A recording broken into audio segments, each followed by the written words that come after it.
aujourd'hui, on est privilégiés pour prendre une expression de M. Legault et de M. Dubé. Nous avons des Top Guns avec nous pour parler des premiers enjeux qui nous intéressent dans cette conférence sur les relations Québec, Canada, États-Unis sous Trump 2.0. Le premier atelier, comme l'a dit Frédéric, porte sur la frontière, l'immigration, la sécurité, la défense à l'heure de Trump. Quelles sont les demandes de Washington, les réponses du Québec et du Canada? Donc, on a proposé de changer un peu l'ordre des participants par rapport à ce qui est écrit dans le programme. On va commencer par, en fait, dans l'ordre où les gens se sont naturellement assis. Donc, on commence par Justin Massy, qui est le spécialiste, on peut le dire, là, des questions de sécurité et de défense au Québec. Il est le directeur du département de sciences politiques à l'UQAM. Il est aussi... Le réseau s'appelle comment, le réseau Le réseau d'analyse stratégique, qui est un réseau très prestigieux financé par le ministère de la Défense, notamment du Canada. Donc, Justin va parler en premier. Ensuite, nous avons Élisabeth Vallet, qui est très impliquée, comme vous le savez, à la chaire Raoul Dandurand, qui est aussi au Collège militaire royal de Saint-Jean. On sait qu'il y a beaucoup d'étudiants d'Élisabeth qui sont ici dans la salle aujourd'hui, alors soyez les bienvenus. Donc, Élisabeth est la spécialiste des questions de frontières. Elle a même, si ma mémoire est bonne, été citée par une analyse de la Maison-Blanche il y a quelques années sur des travaux sur la frontière, donc c'est pas rien. Comme troisième représentant, nous avons Christine Plouffe-Mallette, qui est professeure à la faculté de droit de l'Université de Sherbrooke, qui est la spécialiste, en fait, des questions liées aux relations Québec-États-Unis, Canada-États-Unis et la situation des réfugiés. Elle était jusqu'à très récemment la titulaire de la Fulbright Distinguished Chair in Quebec Studies à la State University of New York, qui est la chaire la plus importante sur ces questions. Et finalement, nous avons Adrienne Bissonnette, qui est impliquée aussi à la chaire et qui fait un postdoctorat au Border Policy Research Institute de la Western Washington University et qui travaille plus sur les communautés autour de la frontière. Alors, pour commencer, voilà, je donne la parole à Justin pour son petit discours d'entrée. Merci beaucoup, Stéphane. Merci aussi, Frédéric, Chris, pour l'invitation. C'est un plaisir d'être avec vous ce matin. Et je vais parler de la question de défense dans les relations canado-américaines. Et le point de départ, je pense, c'est de marteler le fait que la menace a proférée le président Trump appelle à une révolution dans la conception canadienne de sa défense continentale. C'est la première fois qu'un président en exercice menace de ne pas protéger le Canada. Et c'est une révolution parce que ça remet en question le serment de Kingston qui a été signé en 1938 avec le président Roosevelt dans un échange de bons procédés où le Canada, en échange d'être un allié fiable et de ne pas être une source d'insécurité pour les États-Unis, obtenait ce qu'on appelle la garantie de sécurité involontaire des États-Unis, c'est-à-dire la protection des États-Unis pour défendre son espace aérien, maritime et terrestre face aux menaces extérieures. À l'époque, c'était bien sûr l'Allemagne nazie, c'était ensuite l'Union soviétique, et aujourd'hui, c'est les autres acteurs qui en veulent au Canada ou au monde occidental. Le fait d'avoir cette menace-là, ici j'ai une interprétation différente de Chris Sands de tout à l'heure, dans la mesure où en politique de défense, on ne peut pas se permettre d'espérer le meilleur et de ne pas se préparer au pire.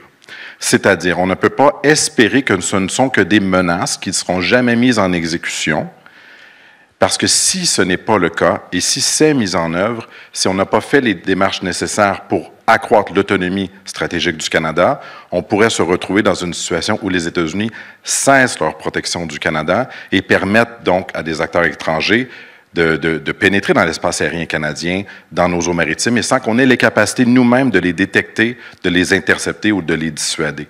Parce que toute la politique de défense du Canada est articulée au fait de ce qu'on dit en anglais du plug and play dans la politique de défense américaine. Les forces armées canadiennes ne sont pas conçues pour opérer seules, de manière unilatérale, sans le soutien américain. Que ce soit en Europe, que ce soit en Indo-Pacifique et surtout en Amérique du Nord. Le système du NORAD est basé sur le partage du renseignement, sur les satellites américains, sur les avions de chasse américains, sur les radars qui sont partagés dans le renseignement du Five Eyes. Et on apprenait on circule l'idée, même si c'était démenti, qu'il y aurait possiblement le désir ou la menace d'expulser le Canada du Five Eyes. Alors, ce qui est proposé jusqu'à présent, c'est de dire, si on dépense plus, ça va aller.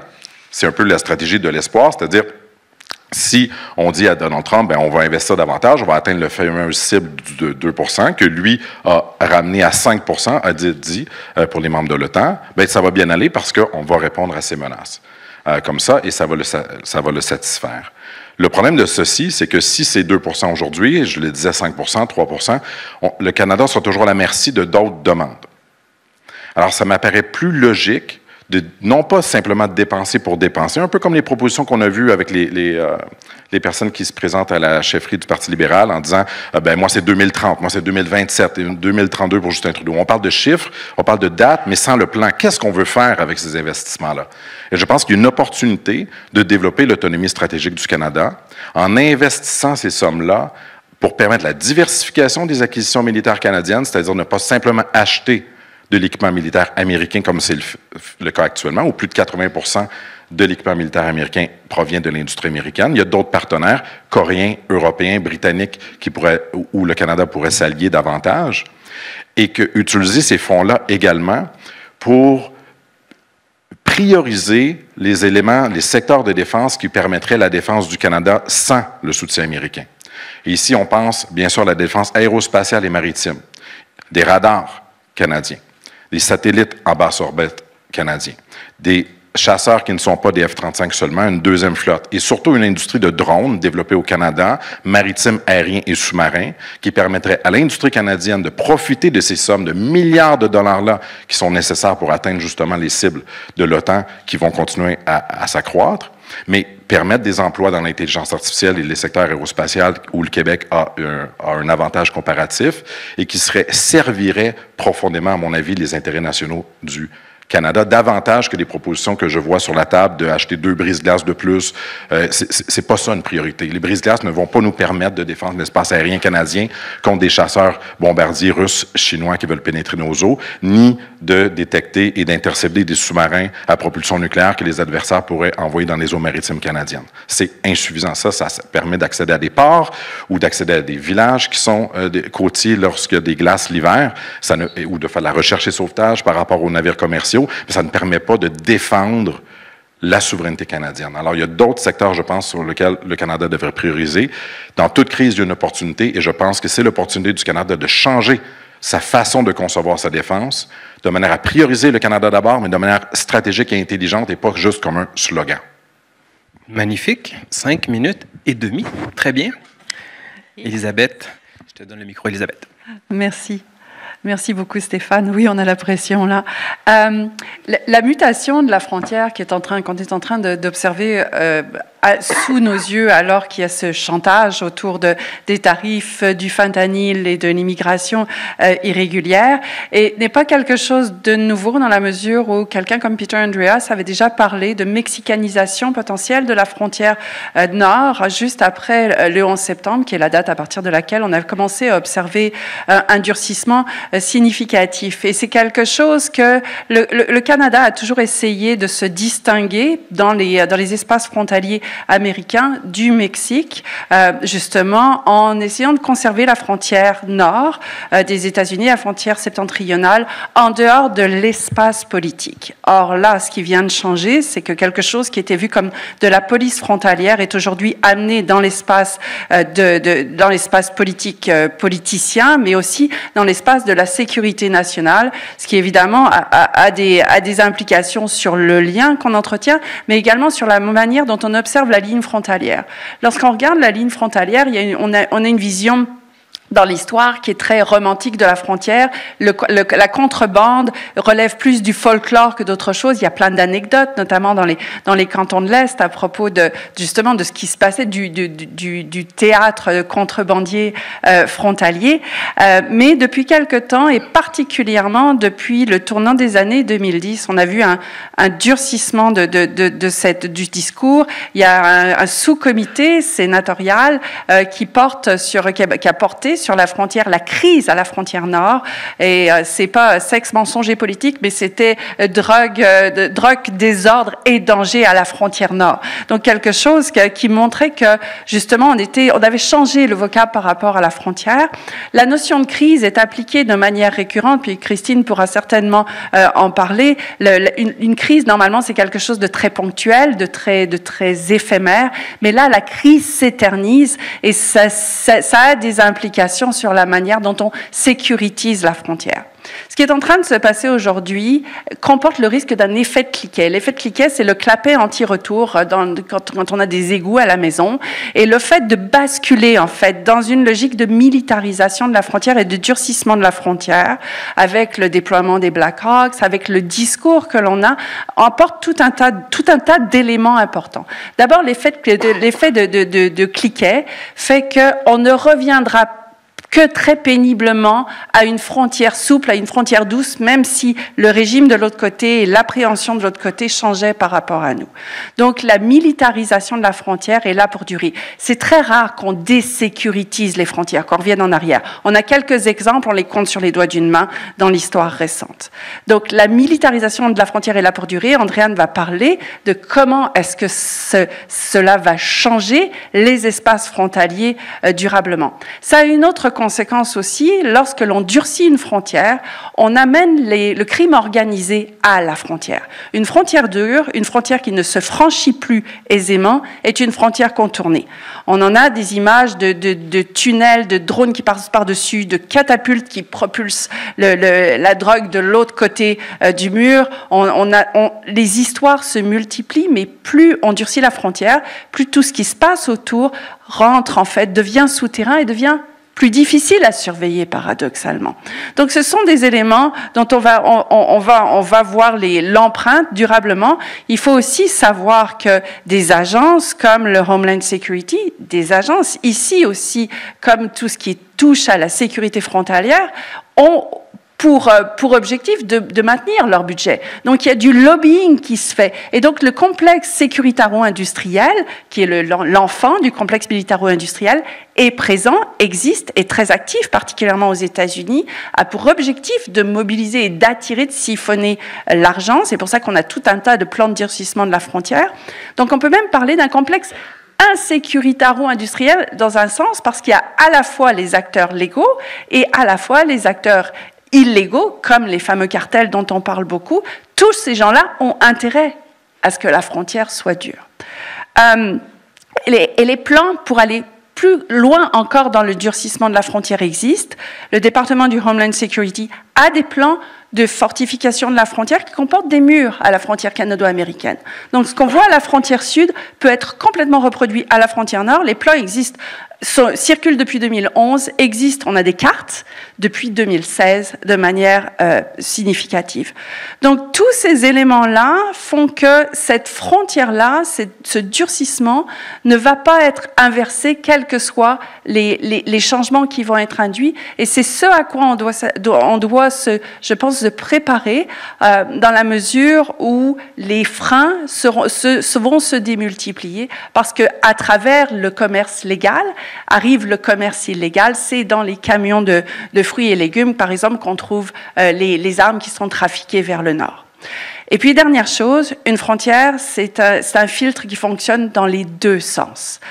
Et là aussi, le discours qui dit que nous devrions contrôler, Canadiens, le commerce du fentanyl de l'autre côté, on a un très bon souvenir des agents frontaliers canadiens qui disaient « les agents frontaliers américains ne freinent pas les réfugiés qui viennent vers Roxham ». Donc, chacun prend soin de sa fougère, de son côté de sa frontière. Et c'est important de rappeler ça parce que dès lors que l'on laisse aller ce discours et qu'on adhère, qu'on embarque dans ce discours, on justifie beaucoup de choses, le durcissement de la frontière, mais aussi une certaine violence à la frontière que l'on n'aurait pas. Et quelque part, on nourrit l'acceptabilité sociale du durcissement de la frontière, de la différence et de ce dont parlait Christopher Sands, de cette dissociation vers laquelle on ne veut pas aller. Magnifique, merci beaucoup. Alors, Christine Plouffe-Mallette. Merci aux organisateurs de nous donner cette belle tribune. Écoutez, moi, j'enchaîne directement sur la présentation d'Elisabeth, car on a eu un discours surtout sur, une présentation surtout sur la migration irrégulière. Alors moi, je vais vers la migration qui est quand même régulière, car il existe cette migration régulière également, particulièrement à l'asile. Donc, c'est petite forme d'entonnoir ici. Alors moi, je vais vous parler essentiellement d'asile. Et pourquoi donc? Parce que, en fait, si pour le moment, l'entente sur les tiers pays sûrs, ce qu'on entend tous comme le TPS, si certains d'entre vous êtes plus familiers, donc ce fameux accord qui a été renégocié après la crise de Roxham, donc qui a pour certains mis un frein ou un terme à la crise du chemin Roxham, n'a pas été dénoncé ni par le Canada, ni par les États-Unis.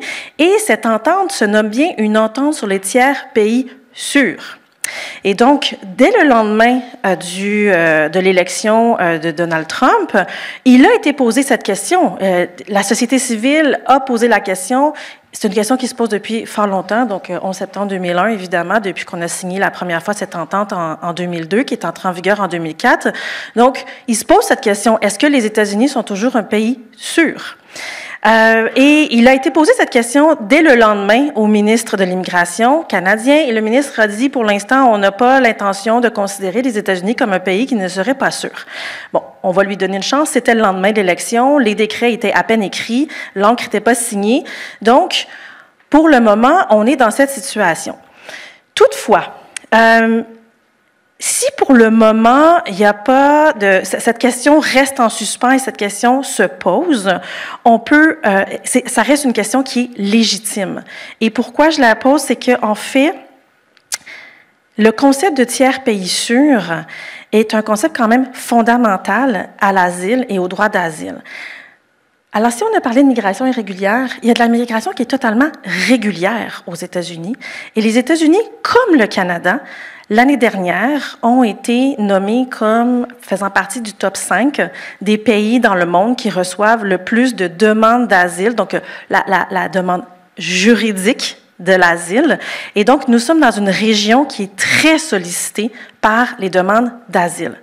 Donc, ça reste important à ce niveau-là, si ce n'est que pour les chiffres. Ensuite, pourquoi c'est important de se poser ces questions sur l'entente sur les tiers pays sûrs? C'est qu'en fait, nous sommes supposés de partager une responsabilité internationale, mais une responsabilité aussi de l'asile entre les États-Unis et le Canada.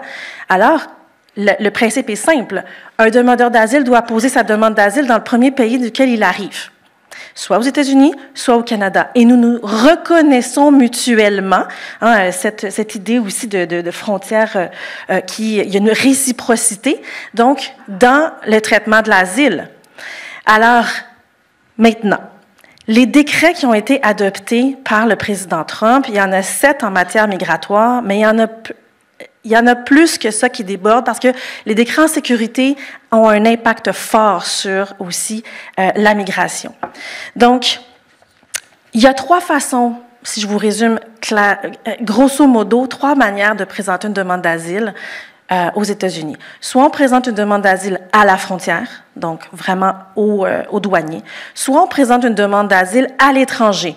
Donc, on est sur des gens à l'étranger qui font une demande d'asile auprès des autorités américaines et qui vont se voir octroyer l'asile à l'étranger et vont avoir l'autorisation de rentrer sur le territoire américain avec ces papiers. Ou encore, on peut demander l'asile dans la première année où on se trouve sur le territoire américain, peu importe le mode d'entrée sur le territoire. Donc, on peut être entré avec un visa de touriste, on peut être entré avec un visa étudiant, ou on peut être entré régulièrement. On a 1 année pour faire une demande d'asile.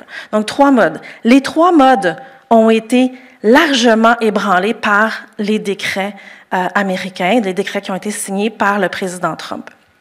Donc, et je vais juste vous donner quelques exemples. Donc, par exemple, il y a le décret qui suspend le système américain de réinstallation des réfugiés concerne les réfugiés à l'étranger. Donc, ceux qui ont demandé l'asile à l'étranger, même ceux qui avaient obtenu l'asile, ont vu leur vol annulé et donc ont vu en fait toute leur procédure s'effondrer. Il n'y a plus aucune réinstallation, ce qu'on appelle la réinstallation, donc les demandes d'asile faites à l'étranger pour le moment et au moins pour 90 jours, et ce jusqu'à ce que, j'avais fait ma propre traduction là, du décret, jusqu'à ce que l'entrée de nouveaux réfugiés aux États-Unis soit conforme aux intérêts nationaux.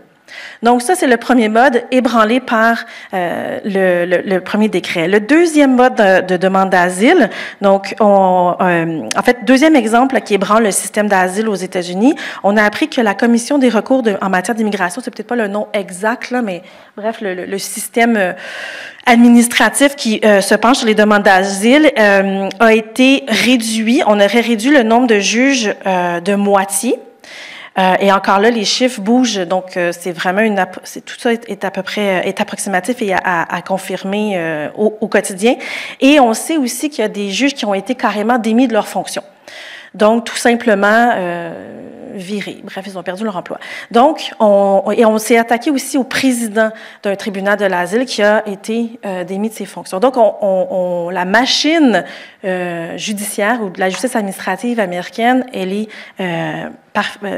est très ébranlée par les décrets, mais surtout, ce qui se passe avec l'asile, c'est un décret qui ne visait pas l'asile au départ, et c'est cette notion de déclaration d'une invasion. La déclaration de l'invasion permet essentiellement de suspendre l'entrée sur le territoire américain de toute personne étrangère qui n'est pas américaine, finalement, et permet donc de suspendre l'application de l'Immigration and Nationality Act à la frontière. Donc, ça met un terme au droit d'asile de manière détournée.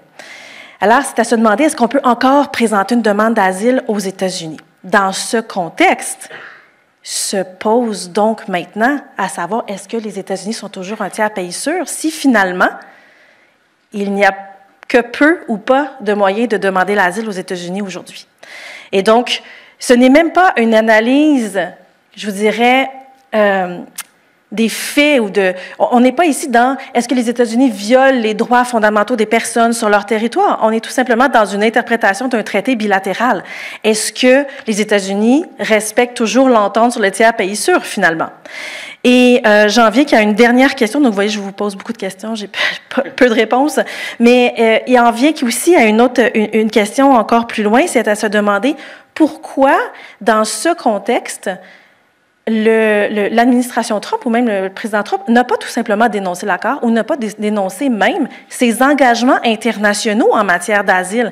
Car, oui, les États-Unis sont partis au protocole sur la Convention sur le réfugié et donc acceptent les obligations et s'engagent dans les obligations internationales en matière de protection des réfugiés.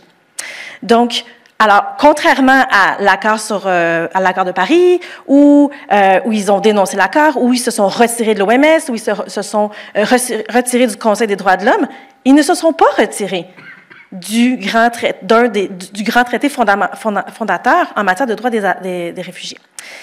Donc, beaucoup de questions, peu de réponses, mais je crois que c'est fondamentalement une question que l'on doit suivre, car pour l'instant, on ne parle pas. Vous vous rendrez compte qu'on ne parle pas beaucoup de cette question-là.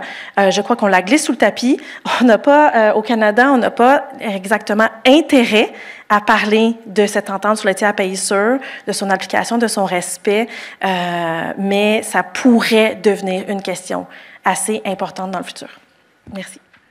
Merci beaucoup. Et maintenant, je donne la parole à Andréane Bissonnette. Oui, merci.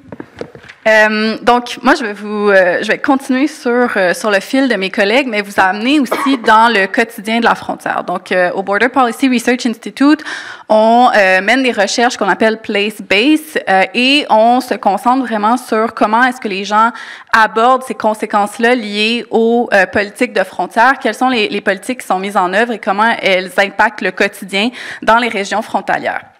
Et on le sait, ça a été mentionné, le 11 septembre 2001 a été un point tournant par rapport à la gestion de la frontière. Mais alors qu'on arrive bientôt au mois de mars, je voudrais aussi mentionner la COVID-19 comme un autre point tournant dans la gestion frontalière et le fait qu'en 2020, on a eu d'un commun accord une fermeture de la frontière canado-états-unienne aux déplacements dits non essentiels, avec une définition de ce qui constitue un déplacement essentiel qui était très limité et qui excluait beaucoup des déplacements quotidiens pour des raisons familiales, pour des raisons d'emploi également, le long de la frontière canado-états-unienne.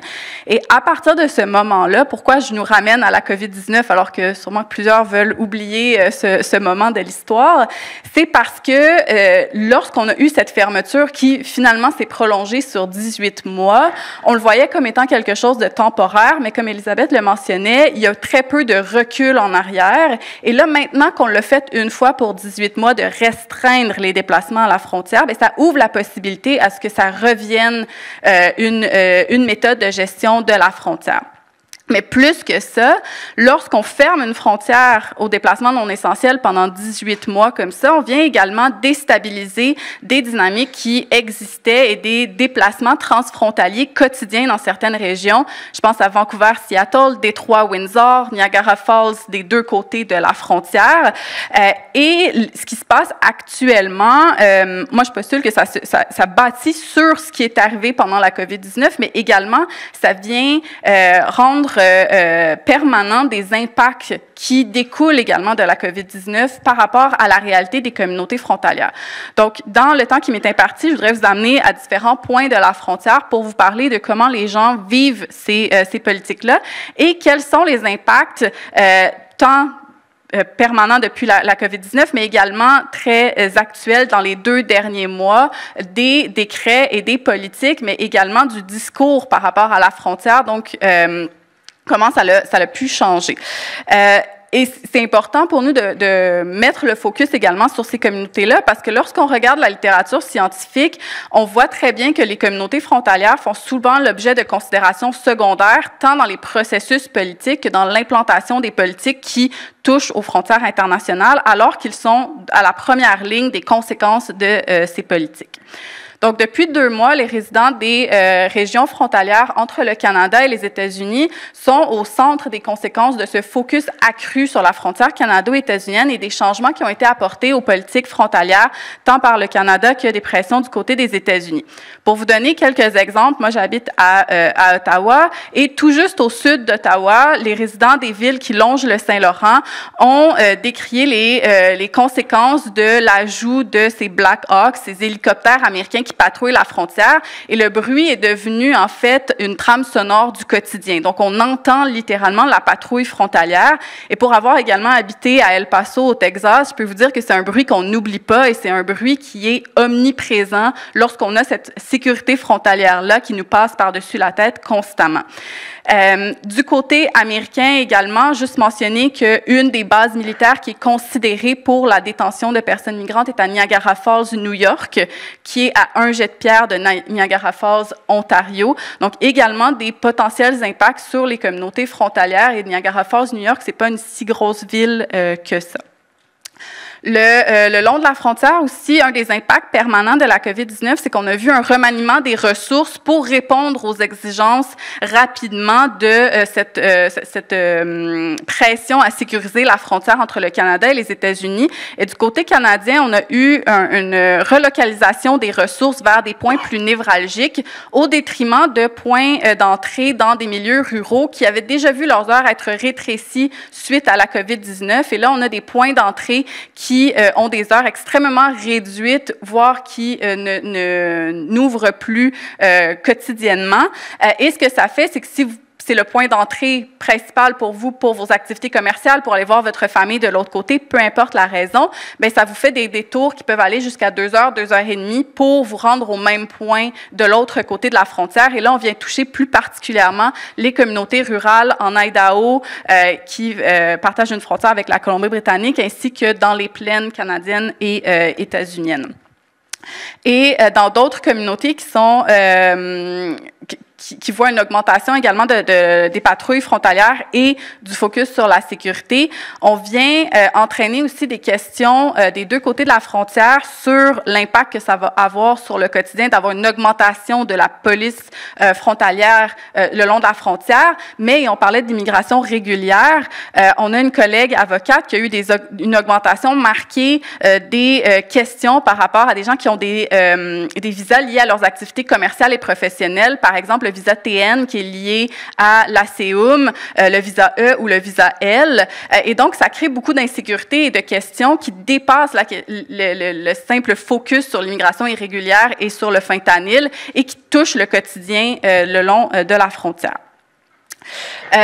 Et une question qui demeure et qui est quand même assez fondamentale à mon avis, c'est que Ottawa en ce moment focus sur augmenter la sécurité frontalière, mais on n'a aucune mesure de comment Trump va évaluer si c'est une réussite ou non pour continuer à ne pas appliquer les tarifs. Donc, les tarifs pourraient arriver mardi, pourraient ne pas arriver mardi, mais on ne sait pas c'est quoi la balise sur laquelle on va déterminer si ce que le Canada a fait est assez ou pas. Et donc, on navigue un peu les yeux fermés en tentant de repousser cette menace de tarifs, en mettant une augmentation de la sécurité frontalière, sans savoir si ce qu'on fait est assez ou s'il y aura d'autres demandes. Et c'est un peu la même chose que par rapport au budget de la défense. Est-ce que c'est 2 3 5 C'est la même chose à la frontière. Qu'est-ce qui sera déterminé comme étant suffisant et satisfaisant pour Donald Trump? Et la question des tarifs est importante pour les communautés frontalières également, et je ne m'attarderai pas trop sur ça, on va en discuter tout au long de la journée, j'imagine, mais juste vous mentionner le cas de Point Roberts, Washington, qui est une des 4 communautés isolées qui a été particulièrement affectée par la COVID-19. On peut penser également à Campobello Island au Nouveau-Brunswick du côté canadien, et ce sont des communautés où on se relève à peine des impacts économiques de la COVID-19 et dont, en fait, l'existence de ces communautés-là dépend non seulement du commerce, mais dépend également de l'approvisionnement en électricité et en eau de l'autre côté de la frontière. Si vous mettez 25 de tarifs sur l'électricité, alors que Point Roberts n'a que la Colombie-Britannique comme potentiel partenaire en matière d'électricité, bien, c'est l'ensemble de la communauté qui se voit affectée directement parce qu'on n'a aucune autre option pour accéder à l'électricité, puisque si vous regardez sur une carte, le Point Roberts, c'est une exclave de Washington State, donc c'est aux États-Unis, mais c'est connecté par les routes uniquement au Canada et il faut faire un loop pour retourner dans le reste de Washington. Et on peut penser aussi aux communautés extrêmement intégrées comme Détroit et le sud de l'Ontario par rapport aux pièces d'auto, etc. Mais donc, on voit que la menace tarifaire aussi prend des dimensions spécifiques dans les communautés frontalières. Oui, ça va affecter l'ensemble du Canada, l'ensemble des États-Unis, mais il y a des dimensions à prendre en considération qui sont aussi spécifiques aux communautés frontalières et qui s'ajoutent au fait que, on l'a vu du côté canadien de la frontière, on a une volonté de sécuriser la frontière. C'est soutenu par la population également. Un sondage de Angus Reid en décembre disait que 54% des Canadiens sont en faveur de ces politiques-là. Et ça se transpose aussi par des boycotts déjà en amont des possibles tarifs.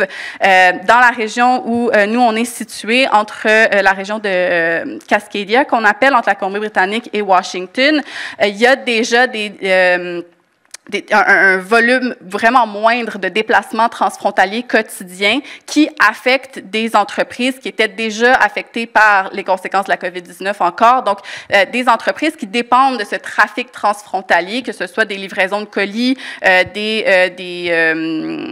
le terme m'échappe en français, des boutiques hors taxes ou autres entreprises qui dépendent de ce trafic-là et du tourisme de façon générale. Et 2 petits points avant de conclure. On a également vu et entendu des gens qui nous avaient parlé dans le cadre d'entretiens sur la COVID-19, qui nous parlaient du sentiment anti-américain au Canada.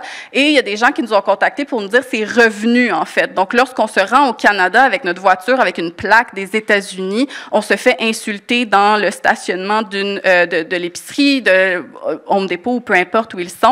Et donc, on revoit une montée également de cet anti-américanisme-là du côté canadien de la frontière et également sur les réseaux sociaux, on le voit de l'anti-canadien des discours anti-canadiens également du côté américain. Donc, on vient exacerber aussi des tensions et créer des tensions dans une relation qui, historiquement, était beaucoup plus axée sur l'entraide et sur le bon voisinage que sur la division et les insultes. Et finalement, un point qui est important à considérer dans la réponse canadienne aux tarifs, et je vais conclure sur ça, c'est que le Canada actuellement a mentionné des réponses tarifaires à des politiques tarifaires, mais faut pas perdre de vue que peut-être que le Canada va également avoir une réponse non tarifaire et de dire, bien, si vous voulez qu'on sécurise davantage notre frontière, très bien, mais on va y aller à 100%. Et la question de l'importation des médicaments par des citoyens privés qui actuellement est tolérée par le Canada pourrait être dans la mire de mesures anti-tarifaires ou contre les tarifs et de dire, bien, en fait, on va accentuer la surveillance sur ça. Et pourquoi c'est important? Parce qu'au même moment, du côté des États-Unis, on parle de révoquer le Inflation Reduction Act dans lequel on a le cap sur l'insuline à 35 $ par fiole pour les gens couverts par Medicare. Et si vous enlevez ce cap-là, ben une des choses qui avait diminué depuis l'imposition de ce cap-là, c'est les gens qui traversent la frontière pour venir acheter de l'insuline au Canada à faible coût. Et donc, on pourrait revoir une augmentation des déplacements pour l'accès à la médication. Et on parle donc, dans ce cas-là, de question de vie ou de mort pour nombreuses personnes. Donc, il y a beaucoup d'éléments qui viennent jouer aussi dans ces éléments-là. Donc, juste vous ramener un peu plus sur les individus qui habitent la frontière. Et je pense que alors qu'on revient dans la mire de Washington et d'Ottawa au niveau de la frontière, il faut aussi prendre le temps de regarder ce sont quoi les impacts directs de ces politiques-là sur les individus qui habitent les régions frontalières et quels seront les impacts à court, moyen et long terme également de ces changements-là, parce que, comme le mentionnait Elisabeth, retourner en arrière est beaucoup plus difficile que de mettre en place de telles politiques. Merci beaucoup. Alors, on est prêt pour la période des questions. Alors, si vous avez une question, je vous inviterai à vous rendre à un des deux micros. Alors, allez-y, monsieur. Oui, bonjour. Donc, Christophe Cloutier-Roy, je suis à Raoul d'Endurant. Ma question serait principalement pour Elisabeth Vallée. J'aimerais savoir comment expliquer la placidité des gouvernements québécois et canadiens devant les demandes de Trump, et même avant même qu'il arrive au pouvoir, donc concernant entre autres la question du fentanyl. Considérant de un, et vous l'avez mentionné dans votre présentation, le fait que ça devrait surtout être la responsabilité des États-Unis de gérer l'entrée des produits de contrebande sur leur territoire, et considérant aussi que la part du fentanyl qui proviendrait du Canada est très marginale, on l'a vu, je pense que c'est à peu près 1%. Et Andréane a très bien mentionné le fait que ça nous place un peu dans une position de prise d'otage permanente, finalement, parce qu'on ne saura jamais, étant donné qu'il n'y a pas de vrai problème et que ce n'est pas logiquement notre responsabilité, on ne pourra jamais complaire au président Trump. Et j'aimerais ça comparer aussi comment expliquer aussi la différence de réaction par rapport à ce qu'on a vu au Mexique, par exemple avec la présidente Sheinbaum, qui a été beaucoup plus affirmée et qui a même utilisé un petit peu d'humour aussi pour détourner finalement ces accusations un peu fantasmagoriques. OK. Merci.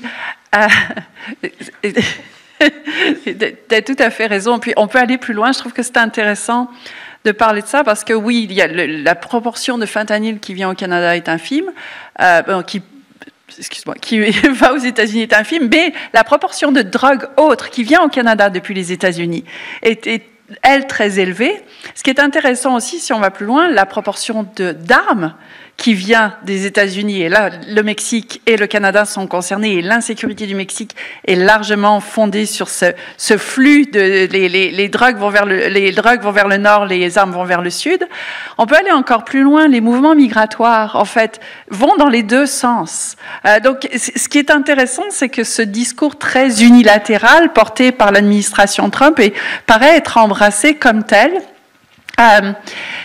La frontière est un prétexte. Je pense qu'on discute très rationnellement de la frontière ici, mais la frontière ici est un prétexte. Elle sert de levier pour bien des affaires. C'est une frontière spectacle aussi. Ça a été l'instrument de l'élection, de la réélection, de la non-élection de Donald Trump. Donc c'est quelque chose qu'il a abondamment utilisé, le spectacle frontalier. À partir de là, il y a de multiples façons de voir les choses. Équipe Canada a discuté de la frontière avec la possibilité que Trump soit réélu. On était sur le dossier, ils étaient sur le dossier, puis on a eu l'occasion de leur parler plus d'une année et demie avant que se déroule l'élection. Donc, je pense qu'il y a cette conscience-là est là. Il y a une vision au Canada de garder la frontière sous le radar. Puis je pense que c'est pas une mauvaise démarche. Il y a d'autres approches à avoir. Mais laisser courir le lièvre, peut-être que c'est une chance de le voir s'essouffler, dans la mesure où on n'a pas de prise sur quelque chose qui est un prétexte, qui est un spectacle, qui n'a rien à voir avec la réalité, qui n'est pas dépeint de manière correcte. Puis là, je pense que Christine va vouloir... Si? J'ai rien à ajouter. Donc, je pense qu'on a intérêt, on a un problème de légitimité par rapport à Sheinbaum aussi du côté de nos gouvernements, mais j'ai le sentiment qu'essayer de conserver ça sous le radar est utile, alors que ça a été évoqué dans le contexte actuel avec la radicalisation du sentiment identitaire. Je crois que ce que l'on doit faire, et je veux quand même dire que le discours de Trump est profondément irritant, et là j'utilise un euphémisme. Je pense que ce qu'on veut faire, c'est garder l'opinion publique de notre côté. Et la démarche qu'ont les gouvernements aujourd'hui, la ministre des Relations internationales disait « Je suis sur le terrain dans les États pour essayer de négocier avec des gens qui sont capables de nous entendre ». Il y a vraiment une négociation qui est multiscalaire, mais le plus important en bout de ligne, c'est qu'à aucun moment donné, le reste de l'opinion publique américaine nous voit comme étant quelque chose d'antagoniste. Donc, à défaut de pouvoir désécuritiser la frontière, je pense qu'on veut la déspectaculariser. Dédramatiser. Ouais. Oui, c'est beaucoup mieux dédramatiser. Voilà, je sais pas si ça répond à ta question. Alors ici, j'ai une question ici, mais j'en ai une du public, puis je te donne la parole après. Alors, pour Justin, la question de la défense dans l'Arctique canadien, on a vu que Trump a une obsession pour le canal de Panama, notamment en raison du commerce. Avec les changements climatiques, on sait que le nord canadien va devenir un enjeu important pour les routes commerciales. Dans les nouveaux plans de défense canadiens, quelle pourrait être la stratégie canadienne pour s'assurer que notre présence soit, disons, pertinente, je vais le dire comme ça.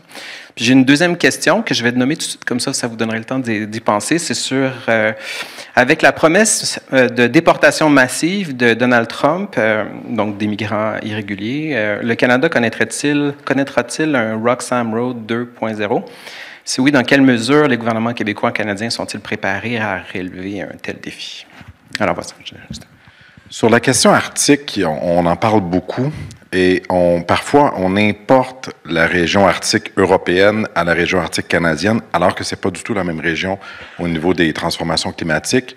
Il n'y a pas autant de commerce dans l'Arctique canadien ou de trafic maritime que, par exemple, dans le nord de la Russie ou au nord de la Norvège, parce que c'est plus gelé plus longtemps au Canada. Ça va devenir une route commerciale plus importante à moyen et long terme en raison des changements climatiques, à moins qu'on change radicalement notre façon de vivre, ce qui est peu probable. En conséquence, le Canada doit s'y préparer et il y a déjà des plans à cet égard-là. Je l'évoquais tout à l'heure, la construction de brise-glaces polaires, notamment 2 qui sont en construction ou en cours de construction au Canada. Il y a le développement d'infrastructures aussi dans certains ports pour élargir les pistes d'atterrissage, notamment, augmenter les infrastructures pour faire face à la fonte du pergélisol.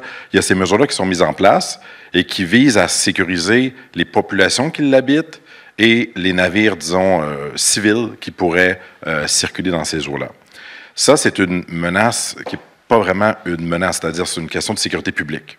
Et c'est tout à fait légitime, et c'est pour ça que c'est la garde côtière qui opère ces navires-là. Et contrairement à ce que Pierre Poilievre propose, lui, d'avoir des brise-glaces armées pour la marine royale canadienne plutôt que la garde côtière, ce qui est le plan actuel, m'apparaît infondé dans la mesure où on ne va pas faire la guerre avec des brise-glaces. C'est pas ça le but. La réelle menace arctique a toujours existé et elle se passe dans les airs. Au début des années 50, on a créé le NORAD parce qu'il y avait des bombardiers stratégiques disposant d'armes nucléaires russes, soviétiques, qui tentaient de pénétrer l'espace aérien canadien-américain. et qui voulaient mettre en joue donc l'appareil américain pour assurer ce qu'on appelle la destruction mutuelle assurée. Aujourd'hui, ce sont les missiles hypersoniques. Et toute la modernisation du NORAD, donc du commandement aérospatial, avec les radars, vise à essayer de les détecter plus rapidement. Parce que présentement, la vitesse des missiles qui peuvent s'abattre sur le Canada et les États-Unis est trop rapide pour qu'on puisse les détecter à temps pour réagir. Alors, toute la modernisation actuelle est à avoir des systèmes de radars, des capteurs de plus en plus sophistiqués, notamment avec des satellites, comme je disais, mais des radars terrestres, ça peut être aussi des capteurs maritimes, ça peut être sur des navires de combat également, sur les F-35, etc., d'une mise en commun de toutes ces données-là pour pouvoir les identifier très rapidement et être capable de, non pas de les intercepter parce qu'on n'en est pas là encore au niveau technologique, même si Donald Trump veut mettre des milliards de dollars pour créer le dôme de fer en Amérique du Nord. Il y a donc une réflexion en cours dans l'armée américaine à ce sujet-là, mais la technologie n'est pas encore rendue à point comme on peut le faire pour Israël. Et de toute façon, Israël, c'est minuscule. On ne peut pas répliquer la défense israélienne au Canada, ça nous coûterait plus que le PIB. C'est pas 2 ce serait 100 Donc, c'est réaliste. Par contre, ce qu'on veut, c'est être capable de détecter rapidement pour être capable de pouvoir répliquer à temps. Et c'est ça que la dissuasion fonctionne, c'est-à-dire on va empêcher une attaque contre le Canada si on est capable de nous-mêmes mettre en joue l'adversaire qui aura des coûts à attaquer le Canada. Et présentement, le Canada ne dispose pas de ces capacités-là.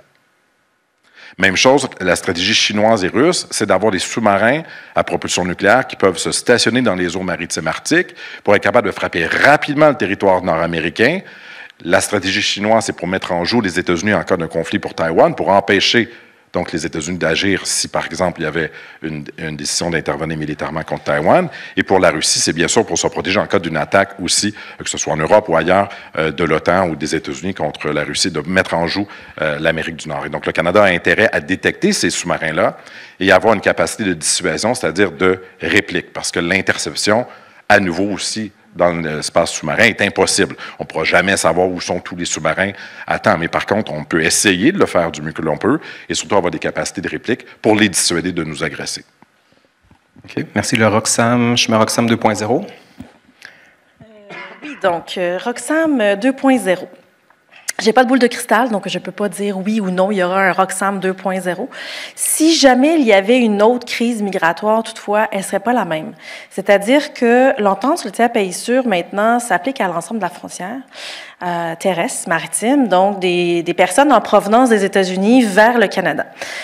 Et donc, comment ça fonctionne concrètement? C'est qu'une personne qui se présente, demande l'asile à la frontière, est automatiquement refoulée. Donc, il n'y a pas de possibilité là ici de faire une demande d'asile. Par contre, il y a 5 exceptions dans l'entente sur le tiers pays sûr, dont 3 sont vraiment pertinentes ici. C'est-à-dire que le Canada devrait étudier une demande d'asile si on est face à un mineur non accompagné, dont il y a certains critères quand même. Donc, le non accompagné implique quand même d'être sérieusement non accompagné et réellement mineur, donc 18 ans et moins. Si on a un membre de sa famille, on peut faire qui est déjà au Canada, on peut faire une demande d'asile, donc exception à l'entente sur le tiers pays sûr. Et la troisième exception, c'est l'exception 14 jours. C'est-à-dire que si quelqu'un réussissait à rentrer au Canada de manière irrégulière depuis les États-Unis et vaque à ses occupations, disons-le comme ça, pendant 14 jours sur le territoire canadien, et à ce moment-là, au bout de 14 jours, présente une demande d'asile, nous ne le retournerons pas aux États-Unis, on va étudier sa demande d'asile. Les cas 14 jours qu'on appelle maintenant dans la pratique, là, les 14 jours, ils existent déjà. Donc, ils existent, ils sont dans les bureaux d'avocats, ils sont auprès des conseillers, donc ils existent déjà. Ça a été confirmé par la pratique. Donc, il y a quand même 3 façons de présenter une demande d'asile dans le respect de l'entente sur le tiers pays sûr, en provenance des États-Unis. Les 3 exemples que je viens de vous donner, les 3 exceptions que je viens de vous donner sont quand même assez limitées. Donc, on n'est pas on pourrait pas voir, à mon avis, des chiffres comme on l'a vu lorsque le chemin Roxham était ouvert et où on accueillait les demandeurs d'asile à plusieurs centaines de personnes par jour. Encore que, j'ai dit, j'ai pas de boule de cristal. Il faut savoir quand même que entre le mois de janvier et aujourd'hui, là, l'administration Trump, en fait, vient de limiter, voire suspendre les permis temporaires de 2 communautés, donc les Haïtiens et les Vénézuéliens, et ce qui consiste, en fait, à plus d'1 million de personnes qui vont se retrouver ou sont déjà en situation très précaire aux États-Unis. Donc, il y a des gens qui sont en train de devenir très précaires aux États-Unis avec des restrictions sur leur statut légal aux États-Unis. Et je soulignerais une dernière exception qui n'en est pas une, c'est que l'entente routière pays sûr ne s'applique pas aux Américains.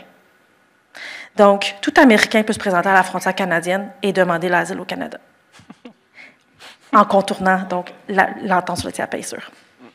Donc, crise de 2.0, Roxham 2.0, je ne peux pas répondre, je ne sais pas, mais il y a quand même beaucoup de situations qui pourraient se présenter. Dernier point, on ne le voit pas venir. En ce moment, les chiffres de l'asile à la frontière ne nous montrent pas qu'on est devant une crise en construction, on est devant un afflux de demandeurs d'asile à la frontière canadienne. Par ailleurs, vous avez tous vécu le même hiver que moi, qui est assez rude. Est-ce qu'on tente une traversée en hiver, particulièrement avec l'hiver qu'on vit en ce moment? Malheureusement, oui. Tous les jours dans les médias, on voit des gens qui sont escortés, qui sont sauvés par les gardes frontières canadiens ou américains. Donc, ça existe, ça se fait. Il y en a qui le tentent. Il n'y en a pas beaucoup, mais ça se fait. Donc, oui, il y a des passages. Crise, je ne suis pas convaincue. Merci beaucoup. Il y avait une question ici. Allez-y. Oui, bonjour, je m'appelle Jessica Barrette, étudiante en sciences politiques à l'UQAM. Et aussi, depuis peu, je travaille dans un cabinet en immigration. On traite seulement des demandes d'asile et donc la question m'intéresse beaucoup en ce moment. Je vais aller tout de suite à ma question parce que la première question a été quand même assez bien répondue par Mme Plouffe-Mallette. Et je voulais savoir, en fait, comment reparler de l'entente des tiers pays sûrs pour avoir un impact de notre côté de la frontière. Quels seraient les impacts plus tangibles sur nos processus en immigration au Canada? Déjà que c'est déjà hyper fastidieux et long, le processus de vie d'un réfugié, du moment où on fait la demande et au moment où on peut être accepté ou pas. Est-ce qu'il peut y avoir des effets tangibles, en fait, sur nos processus ici au Canada? Voilà. Parfait, merci. Je vous propose d'écouter la deuxième question, comme ça vous donnera le temps d'y penser. Mon nom est Myriam Maherzi, donc déjà merci beaucoup pour l'organisation Raoul d'Endurant et autres parce que c'est très inspirant et admiratif. Je pense que je suis un peu grande pour ça. Puis aussi pour tous les panélistes, je vous suis personnellement et professionnellement dans vos académies, tout ça, c'est excellent. Puis j'ai eu la chance d'avoir des professeurs aussi parmi les organisations et les panélistes. Donc, je vous dirais déjà, Collège militaire, vous êtes super chanceux d'avoir Mme Elisabeth Vallet parce qu'elle m'a ouvert beaucoup les yeux au niveau de tout ce qui est de la géopolitique contemporaine. Et depuis, je suis 100% en amour avec ça. Bref, donc moi, je me suis présentée. Sinon, je suis étudiante au barreau à Montréal en ce moment. Donc, voilà. Juste pour poser ma question, pas que ça soit trop long, j'aurais quand même faire une petite intro avec les choses que chacun de vous avez présentées. Au niveau de Andréane Bissonnette, vous avez dit quel est l'avenir, l'impact quotidien par rapport aux polices frontalières, quel est cet avenir par rapport à tout ça, cette insécurité qui va sortir peut-être de tout ça aussi. Madame Christine Plouffe-Mallette, vous avez parlé de l'intérêt national versus les responsabilités internationales. Ensuite, Mme Elisabeth Vallet, vous avez parlé des mutations des frontières, donc il va y avoir des changements, forcément, on le sait très bien, puis les frontières spectacles et tout ça, mais j'aimerais me concentrer un peu plus sur le niveau de sécurité et défense, dans les termes que vous avez énoncés dans le titre, donc frontières, immigration, sécurité et défense. Vous en avez parlé un peu au début, lors de la période des questions, M. Justin Massy, mais j'aimerais, au niveau des frontières plus du Nord et tout ça, donc au niveau de la sécurisation. En tout cas, monsieur, ici, Frédéric Gagnon, vous avez sorti un terme très spécifique, on dirait que je l'ai oublié, mais sécurisation, en tout cas, je ne sais pas comment le dire. Je sais, il me semble que vous avez déjà écrit quelque chose par rapport à ça. Bref, au niveau de la défense vraiment stricte et de la sécurisation des frontières au Canada, mais si on parle des migrations, donc des personnes migrantes. Donc, ma question serait, quel est l'avenir, justement, de cette peut-être utilisation militaire, parce que vous avez mentionné qu'il faut utiliser nos études de sécurité, il faut aller chercher peut-être notre équipement de défense, il faut aller chercher nos cibles de l'OTAN. Donc, quel serait peut-être l'avenir de l'utilisation militaire, de la sécurisation aux frontières au Canada? Est-ce qu'il y aurait aussi une utilisation de drones, mais qui serait visée aux personnes, donc les personnes migrantes aux frontières? Est-ce qu'il y aurait des forces coercitives cachées qui pourraient être instaurées au fur et à mesure? Et là, je fais appel aussi au collège militaire parce que ça touche vous, peut-être dans votre... Je ne vais pas nommer quoi que ce soit ni viser personne, mais peut-être que ça va toucher votre avenir aussi militaire. OK, en conclusion? Pardon. Et quelle est la place justement de tout ça? Puis, est-ce que vous adressez votre question à qui? Un peu à tout? J'adresse ma question plus précisément à M. Justin Massy, puisque vous avez parlé du facteur de défense, mais j'invite les autres à répondre et désolé si c'était long. Merci. Alors, pour la première question, je présume que c'était plutôt Christine Plouffe-Mallette. Oui, écoutez, merci pour votre question. La réponse courte, c'est non, ça n'a pas d'impact sur le processus. Parce que je reprends votre terme. Désolée, je ne vous vois plus, mais bon, vous étiez en haut, c'est ça. Donc, en fait, votre question était, est-ce que l'entente sociale Pays-Source, si j'ai bien compris, a un impact sur le processus de détermination du statut du réfugié interne au Canada? Alors, la réponse courte est non. Il n'y a pas de passerelle parce que l'admission ou l'admissibilité de la demande d'asile se fait à la frontière, se fait avec l'Agence des services frontaliers essentiellement, pour faire ça simple. Et ensuite, la détermination du statut de réfugié va se faire par la Commission de l'immigration du statut de réfugié. Donc, c'est pas le mode d'entrée d'un demandeur d'asile n'a pas d'impact sur l'issue de sa demande d'asile. Ça, c'est la réponse courte, très juridique, assez simple. Par contre, si votre question était plutôt de savoir, mais que se passera-t-il si finalement on a une augmentation des demandes d'asile, il va se passer la même chose que qui s'est passé par le passé. Le système est déjà surchargé, le système a déjà de la difficulté à rendre des décisions rapidement et donc on peut pas penser, en tout cas dans l'état actuel des choses, moi comme j'ai déjà dit, je ne peux pas prédire l'avenir, mais le système est celui qu'il est. Il n'a pas beaucoup évolué dans le temps. Il y a toujours plus de nominations de personnes pour rendre des décisions, mais en même temps, il y a aussi un gros backlog pour parler français. Donc, voilà. Merci. Justin. Sur la question de la frontière, c'est une question de sécurité publique et non pas de défense nationale. Les forces armées ne sont utiles qu'en soutien aux autorités civiles en cas de crise majeure, comme ils avaient été appelés ou dans certaines circonstances dans l'histoire canadienne. Évidemment, on se souvient de la crise d'octobre. Certains voulaient qu'ils interviennent à Ottawa face au convoi de la liberté. Pierre Poilievre a proposé d'envoyer 10 000 soldats canadiens à la frontière, ce qui est une idée incongrue et déconnectée de la réalité, parce que, premièrement, on n'a pas 10 000 soldats à envoyer, juste vous dire. Premièrement. Et deuxièmement, c'est pas le bon usage parce qu'il n'y a pas une menace d'un acteur externe qui implique la nécessité d'avoir les forces armées canadiennes. Donc, pour ce qui est du volet de sécurité publique, je pense qu'Elisabeth est bien plus en mesure de répondre à la question de l'usage de drones, de la sécurisation des gens qui sont dans cette région. Et vous allez me voir passer la balle à Andréane dans une minute. Mais la frontière, l'espace frontalier, c'est une zone laboratoire. C'est un endroit qui est à la fois aujourd'hui au centre de notre discours, mais qui est en périphérie, qui est un peu loin des yeux, proche du cœur, mais loin des yeux. C'est un endroit où il se déroulent des choses qui sont hors de l'espace juridique commun, tel qu'on le connaît. Quand on rentre aux États-Unis, il y a le 100 Mile Zone, qui est une zone tampon que l'American Civil Liberty Union appelle le Constitution Free Zone, parce qu'on n'a pas les mêmes droits dans cet espace de 100, cette zone de 100 000 qu'on l'a sur la ligne. Donc c'est un espace où on peut effectivement tester, et on le voit souvent, on voit surtout aux États-Unis, c'est là où on teste des applications de surveillance, des techniques, c'est quelque chose où on voit par exemple les compagnies israéliennes expérimenter à leurs propres frontières, mais je vais peut-être juste laisser Andréane parler justement de l'aspect du laboratoire frontalier. Oui, c'est une bonne question, puis on le voit, c'est pas beaucoup discuté, mais du côté ouest, surtout de par notre posture ici, l'ouest, c'est loin, mais entre Point Roberts puis Tsawwassen, qui est la communauté juste de l'autre côté de la frontière, il y a eu une clôture qui a été installée dans un espace frontalier. Il y a des discussions aussi au Peace Arch Park, qui a beaucoup été médiatisé pendant la COVID-19, de sécuriser davantage, puis on l'a vu au moment où je suis allée en septembre 2023 versus quelques mois plus tard versus quand ma collègue est allée plus récemment, il y a une augmentation de la sécurisation de la frontière, mais c'est beaucoup du côté américain ou fait par le côté américain, à l'exception de ce qui s'est passé à Point Roberts, où là, on utilise des arguments de il y a une personne âgée qui errait à la frontière, puis on veut juste sécuriser cet aspect-là, donc un peu broche à foin, si vous voulez mon avis.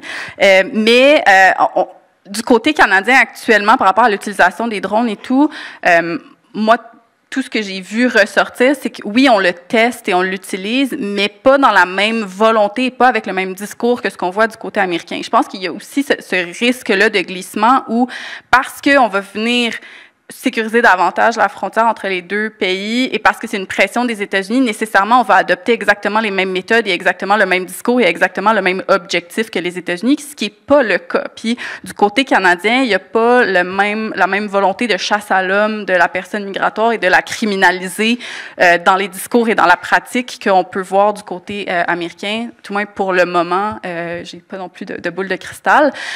Et donc, ce qu'on voyait ressortir de pourquoi est-ce qu'on utiliserait des drones dans des espaces plus boisés, par exemple, ben c'est justement pour que si on a des personnes qui traversent en plein hiver, ben on peut rapidement les détecter et rapidement savoir ils sont où pour faire une opération de sauvetage aussi. Et pas dans l'objectif de criminaliser la personne, mais dans l'objectif que, idéalement, on n'aurait pas de décès le long de la frontière canado-états-unienne dans ce contexte-là. Donc, je pense qu'il faut faire attention aussi de voir ce qui est appliqué, mais aussi comment c'est appliqué et pourquoi c'est appliqué ici, et de ne pas transposer le discours américain à la façon ou à l'utilisation des mêmes outils par le gouvernement canadien, parce que ce n'est pas nécessairement le même objectif ou la même volonté d'action également. Merci. Alors, je vois qu'il y a une question ici. Bonjour, mes chers amis. Je me présente, Éric Duchesne, professeur titulaire à l'Université Laval.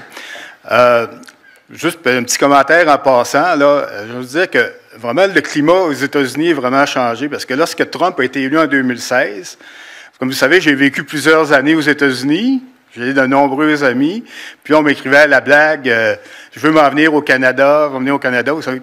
Mais cette fois-ci, ça semble beaucoup plus sérieux. J'ai des gens qui vraiment là, se renseignent, est-ce que je devrais aller à Ottawa, Toronto, est-ce que So, message for Chris.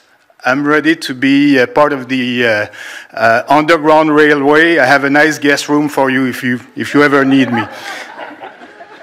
Donc, alors, ma question maintenant, je pense que c'est, on va dire, la question qui tue, la grosse question. Moi, j'ai mon idée là-dessus, mais je vais avoir les idées des experts tout au long du colloque. C'est quoi le but ultime de Donald Trump face au Canada? J'ai eu l'occasion d'en discuter avec des personnes, je dirais, assez haut dans l'administration américaine.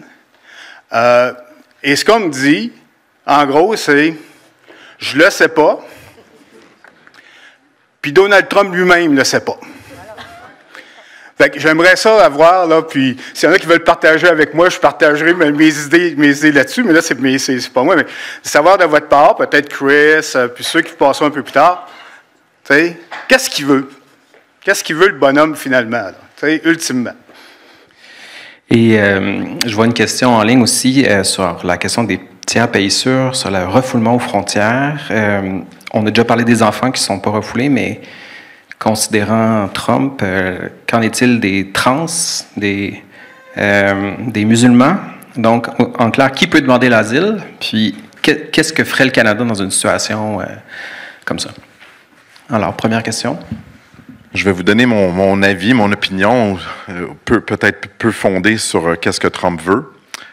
Moi, je travaille avec 3 hypothèses. La première, c'est celle que tu as dit, Éric. Il n'y en a pas de but. Donc, c'est une espèce de chaos et les membres de l'administration aussi n'ont pas les mêmes positions et on va un peu partout. Ça, c'est une stratégie, c'est une possibilité, tout à fait, parce que les propos de Donald Trump changent énormément et son attention, un peu comme un enfant en TDAH, peut varier très rapidement d'une région du monde à une autre. On parle moins du Panama, là, c'est Gaza, Trump Tower là-bas. Bref, ça peut être complètement chaotique. Et nous, on aurait le danger de surrationaliser une pensée qui n'est pas rationnelle. Ça, c'est une hypothèse qu'on ne peut pas exclure. La deuxième, c'est celle du grand deal. Ce deal-maker, assouvir son narcissisme d'être celui qui fait des grandes ententes, comme celle qui va être annoncée demain à Washington avec la venue de Zelensky en disant qu'un grand deal sur les minerais ukrainiens qui est beaucoup plus faible que les demandes initiales des États-Unis, où on met beaucoup d'eau dans notre vin aux États-Unis pour avoir ce deal-là. Donc, ça semble suggérer qu'on peut négocier tout à fait, même en position de faiblesse, où l'Ukraine était en position de faiblesse face aux États-Unis, et finalement réduire les demandes, les exigences des États-Unis pour qu'il y ait un bénéfice néanmoins mutuel. Et donc, ça serait cette idée de deal-là, un deal avec la Russie également, où il y aurait une reprise de la coopération, et cet été, possiblement un sommet avec Xi Jinping, avec un grand deal avec la Chine par rapport à Taïwan et le reste, et les sphères d'influence en Asie de l'Est. Je pense que ça, on peut le penser, que c'est aussi une possibilité. Et la troisième, la plus dangereuse et catastrophique, qu'on ne peut pas exclure, c'est celle de la prédation. C'est celle du retour du réel impérialisme, où on veut imposer la puissance américaine là où elle peut s'exercer de manière coercitive, même à l'égard des alliés, pour extraire des ressources naturelles ou assouvir le besoin de domination des États-Unis dans un monde de 19e siècle que louange et vénère Donald Trump. On peut aussi imaginer que ça soit les trois simultanément. En fait, c'est même plus des hypothèses. Lorsqu'on regarde le processus décisionnel aux États-Unis, le personnage qui est au cœur, le président, a effectivement un rôle. Effectivement, vous avez raison tous les deux. C'est quelqu'un de narcissique, d'imprévisible. C'est un prédateur. Déjà à la base. Donc tout ça se fait dans un seul personnage. Puis quand on regarde le processus décisionnel, il y a l'entourage. Alors oui, il y a les béni oui-oui, les yes men que l'on voit, qui sont un peu présents d'ailleurs dans toutes les sphères de la séparation des pouvoirs, ce qui explique que l'on est là où on en est. Puis il y a aussi, comme on l'a vu par ailleurs, des coalitions et des gens qui voient des opportunités. Et je pense qu'on ne peut pas non plus sous-estimer le fait qu'il y a des forces en présence qui sont particulièrement radicales, qui voient des occasions de changer à la fois l'équilibre global, et donc dans ce cas-là, la prédation prend d'autres aspects. On a des oligarques qui sont très présents et qui sont là pour s'enrichir, puis c'est des méthodes qu'on a vues ailleurs, en Hongrie, etc. On sait que le mode d'emploi existe. Et puis des idéologues, et là aussi, ce sont peut-être les plus dangereux, parce qu'au fond, quand on sort d'une logique de prédation et d'intérêt matériel, là, on se rend dans un univers qui, effectivement, nous fait revenir au 19e siècle. Donc, pour la question d'Éric, que cherche Trump en matière d'asile, je n'en ai vraiment aucune idée. Je suis dans le même esprit finalement que les gens avec qui tu as échangé. J'en ai aucune idée. Donc, je m'avancerai pas sur le débat. Puis, j'ai rien à ajouter de plus sur l'immigration irrégulière ou la frontière. Mais sur la deuxième question qui a été posée, donc. Qu'en est-il? Donc, si je me suis aimé, c'est qu'en est-il pour refoulement, donc les refoulements à la frontière, puis les motifs. En fait, la question a deux volets. Là, c'est les motifs d'asile et le concept des refoulements à la frontière. Bon, le refoulement à la frontière, c'est permis en droit. Donc, je peux pas vraiment me pencher là-dessus. La question des motifs d'asile. Ici, on a soulevé les personnes trans et les personnes musulmanes, si je me souviens bien. Donc, faut savoir que le Muslim Ban, qui avait été adopté par Trump à l'ère Trump 1, donc au premier mandat, il faut se souvenir que dès les premiers jours de son mandat, il avait adopté ces décrets migratoires. Donc, c'est pas on ne peut pas être surpris qu'il adopte encore des décrets migratoires. Et en fait, il revient aussi sur certains décrets migratoires qui avaient été adoptés par Biden, qui eux-mêmes, ces décrets, remettaient en question les décrets de l'ère Trump 1. Donc, on est dans une ère de décrets migratoires quand même assez constante, là. Donc, on ne peut pas être surpris par ces décrets. Le décret sur le Muslim Ban a été j'allais dire cassé, mais a été remis en question, a été annulé, je pense que c'est le bon terme, là, par Biden, l'administration Biden. Et il n'a pas été remis, il n'a pas été réadopté, il n'y a pas d'autres décrets du style Muslim Ban qui ont été émis pour le moment par l'administration Trump ou par le président Trump. J'ai lu certains documents je crois, c'est l'Association des avocats américains en immigration. Puis là, évidemment, je fais une traduction libre, là, c'est pas nécessairement le nom exact, mais il y en a qui anticipent qu'il pourrait y avoir d'autres décrets migratoires qui vont viser des populations plus précises. Est-ce qu'ils arriveront? On est à peu près dans la même incertitude que les tarifs, là. On ne sait pas quand, on ne sait pas où, on ne sait pas comment. Est-ce que ça va arriver? On va falloir suivre, comme vous et moi, l'actualité. Sur les personnes trans, l'enjeu revient à l'entente sur le tiers paye sûr. C'est-à-dire que une personne trans qui arrive des États-Unis à la frontière, pour le moment, dans l'état actuel du droit, n'a pas plus de passages, n'a pas d'exception qui s'applique à cette personne, à moins que ce soit une personne qui a de la famille au Canada, qui soit un mineur non accompagné ou qui serait, dans notre exception, 14 jours, ou qui serait américain. Donc, il n'y a pas pour l'instant d'exception. La société civile canadienne a demandé à ce qu'on interprète une des exceptions dont je ne vous ai pas parlé à l'entente sur le tiers paye sûr, qui est très large, pour permettre la présentation de demandes d'asile de personnes trans en provenance des États-Unis. Pour l'instant, je n'ai vu aucune réponse à cet appel de la société civile, mais c'est une question qui a été effectivement soulevée. Donc, à suivre. Merci. Je peux rebondir sur ça parce qu'on pose souvent la question par rapport justement à l'immigration en provenance des États-Unis, mais à la frontière, il y a aussi des déplacements qui ne sont pas dans un objectif d'immigration pour des questions, par exemple, l'accès aux chirurgies et l'accès à la thérapie hormonale pour les personnes trans, pour l'accès à l'avortement également. Et ce qu'on doit surveiller actuellement à la frontière et par rapport à ces questions-là, au-delà de la question de l'immigration, c'est aussi qu'est-ce qui va se passer par rapport aux lois des États et aux lois fédérales. S'il y a une interdiction de l'avortement à 15 semaines au fédéral, comme plusieurs républicains le veulent, c'est pas dit qu'il n'y aura pas une augmentation du mouvement transfrontalier vers le Canada parce que la majorité des cliniques canadiennes sont le long de la frontière canado-états-unienne. La majorité de la population canadienne est dans cette zone-là, donc c'est logique. Mais ces cliniques-là ne sont pas équipées pour répondre à une demande accrue venant du Sud. On peine à répondre à la demande canadienne par rapport à l'accès à l'avortement. Et on le voit déjà avec l'interdiction de l'accès aux chirurgie, aux thérapies hormonales pour les personnes trans mineures au fédéral, certains hôpitaux qui veulent pas l'implanter, certaines qui l'ont fait. Il n'est pas dit qu'on n'aura pas une augmentation du tourisme médical qu'on appelle pour ces raisons-là également, donc pas uniquement pour une question migratoire, mais également pour des déplacements qui seraient pas dans un objectif d'immigrer au Canada aussi, là. OK, merci. Alors, je vois pas d'autres questions. Je vais vous en poser une petite dernière, puis peut-être vous laisser le mot de la fin après pour un petit mot de conclusion. Le mot de conclusion pourrait faire suite à ce que nous a dit Christopher Sands tout à l'heure. Le temps est une ressource stratégique. Vous nous voyez où dans 1 an ou 2 dans la relation avec les États-Unis sur votre sujet? Sinon, pour la question, Elisabeth, vous avez parlé plutôt de s'assurer que l'opinion publique est de notre côté. Dans cette ère de désinformation avec Elon Musk aux commandes, comment on fait ça? C'est dur, hein? Alors, je ne sais pas si tu as quelque chose une bonne idée. Le temps d'abord, sur l'idée du temps, je pense qu'effectivement, jouer la montre est probablement la meilleure des stratégies à ce stade.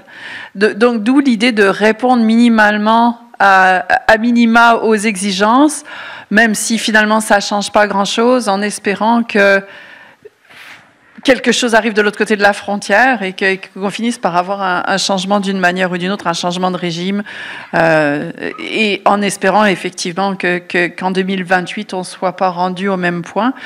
Si pas, qu'il y avait des petits stickers, les gens, donc la conférence de droite qui s'est déroulée récemment, où c'était marqué « Let's finish the job ». Trump 2028. Donc, je pense qu'il faut quand même garder les yeux sur cette hypothèse-là. Jouer la montre est important. C'était quoi ta deuxième question? C'est sur la désinformation. La désinformation.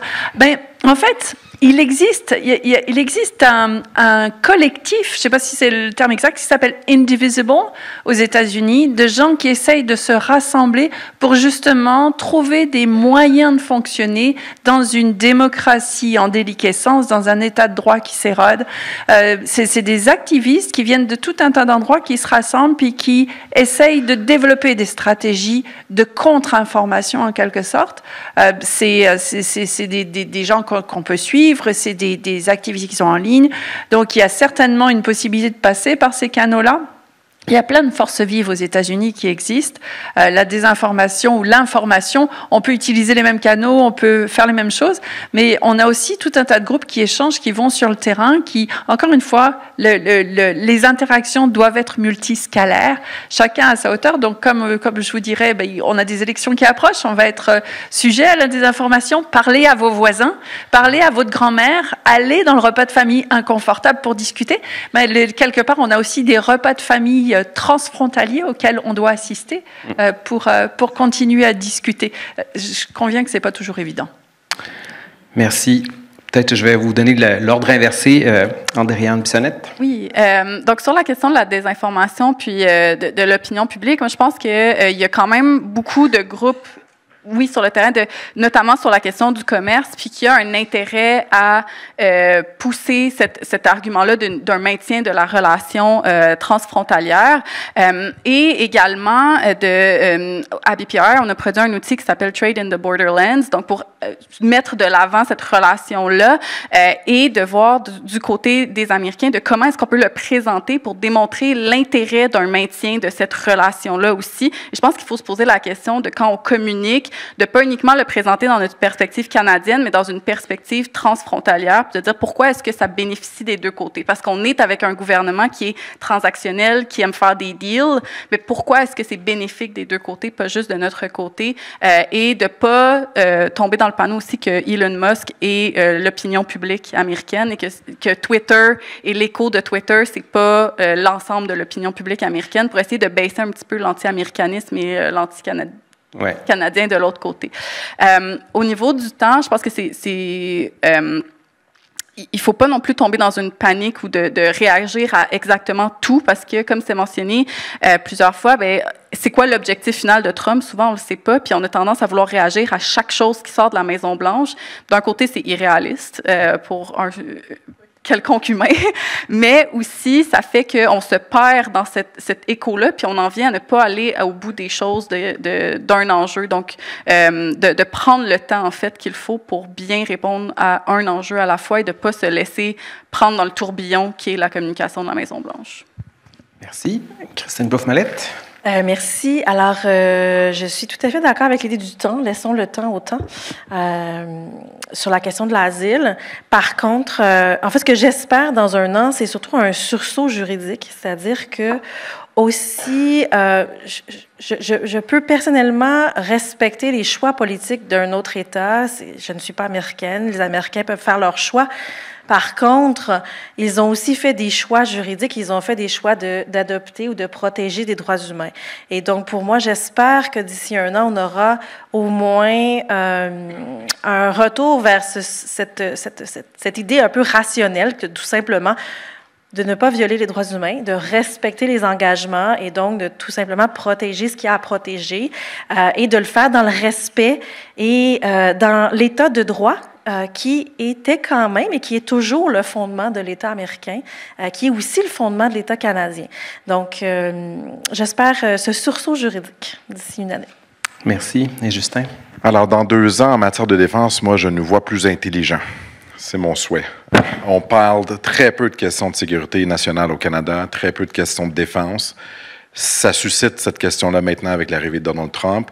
Ça suscite l'importance d'avoir une réflexion sur quels sont les intérêts nationaux du Canada et qu'est-ce qu'on doit faire pour s'en prémunir, et adopter ce débat-là nécessaire au Canada qui est largement inexistant parce qu'on fait du somnambulisme à faire comme les Américains depuis tant de décennies. Si la stratégie de la montre fonctionne et que dans 2 ans, soit aux midterms, on retourne à la normale ou à un congrès dominé par les démocrates ou dans 4 ans avec un autre président et pas un 3e mandat de Donald Trump, mais il n'y aura pas de conséquences négatives d'avoir réfléchi, diversifié le portefeuille canadien et augmenté son autonomie. Si par contre, il n'y a pas de retour à la normale et que la stratégie de la montre ne fonctionne pas, on sera davantage prêt à faire face à un monde et la montée de la démocratie illibérale qui est en hausse partout sur la planète. Parfait. Écoutez, je vous invite à vous joindre à moi pour remercier chaleureusement nos invités.